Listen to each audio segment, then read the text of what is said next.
Hello everyone, welcome back to my channel. और आज के इस वीडियो में हम लोग कवर करने वाले हैं बहुत इंपॉर्टेंट टॉपिक जिसका टाइटल है ट्रांसफॉर्मर्स का रेटिंग केवीए में क्यों होता है। तो टोटल 3 रीजंस मैंने फाइंड आउट किए हैं जो आपके लिए काफ़ी यूजफुल रहने वाले हैं। So let's start with the first reason.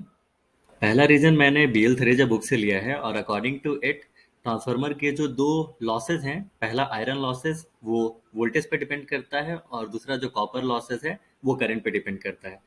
तो इसका मतलब ये हुआ जो टोटल ट्रांसफार्मर लॉसेस हैं वो डिपेंड करते हैं वोल्ट एम्पियर वी ए पे, और इंडिपेंडेंट है phase angle between voltage and current, that is जो पावर फैक्टर है उस पे हमारा जो लॉसेज है, आयरन लॉसेज और कॉपर लॉसेज, वो डिपेंड नहीं करता है। इसके लिए ट्रांसफार्मर की रेटिंग को हम लोग V A that is volt ampere या फिर के वी एमवीए में डिनोट करते हैं other than what.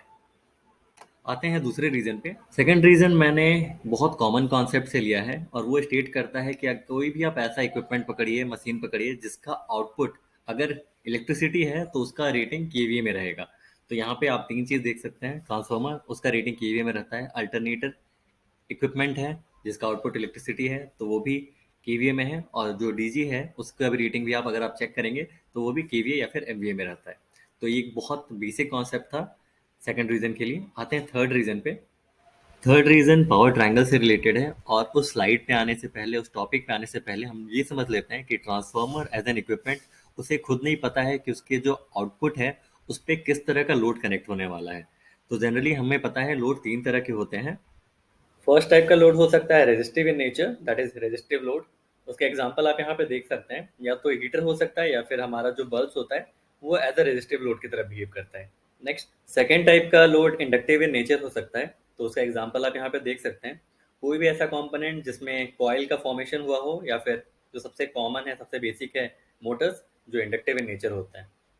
Third type का लोड कैपेसिटिव इन नेचर हो सकता है, और उसके एग्जांपल को आप यहाँ पे देख सकते हैं, कैपेसिटर बैंक, जो कि इंडस्ट्रीज में यूज किया जाता है पावर फैक्टर इंप्रूवमेंट के लिए। सो इस स्लाइड से बहुत क्लियर है कि ट्रांसफार्मर का जो आउटपुट है वो डिफरेंट टाइप्स ऑफ लोड के साथ डील कर रहा है। पहला रेजिस्टिव है, दूसरा इंडक्टिव है, और थर्ड कैपेसिटिव।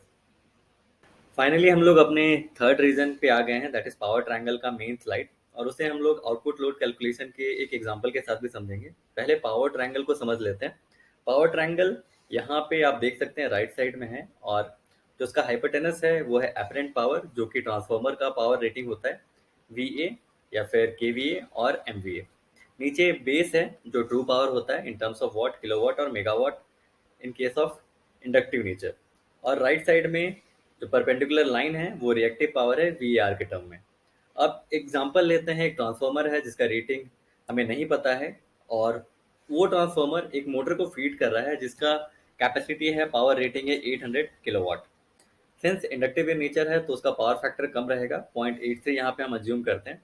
तो with the above calculation, power जो हमें निकालना है ट्रांसफार्मर का वो बहुत सिंपल है, that is kilowatt equal to KVA into power factor, that is cos five. Therefore इस कैलकुलेशन के अकॉर्डिंग जो ट्रांसफार्मर का रेटेड पावर आ रहा है, कैपेसिटी आ रहा है, वो है अराउंड 1000 केवीए या फिर 1 एमवीए विथ लॉसेस। सो अगर हमें पता है कि ट्रांसफार्मर का आउटपुट पे किस तरह का लोड कनेक्ट होने वाला है तो हम ट्रांसफार्मर का रेटेड पावर निकाल सकते हैं। और वाइस वर्सा भी करेक्ट है, अगर हमें हमारे पास ट्रांसफार्मर का रेटेड पावर पता है तो हम ये भी पता कर सकते हैं कि किस तरह का लोड हम ट्रांसफार्मर के आउटपुट पे कनेक्ट कर सकते हैं। So thank you for watching this video. I hope ये वीडियो आपके लिए यूजफुल रहा हो। If so please like share and subscribe, and thank you for watching once again.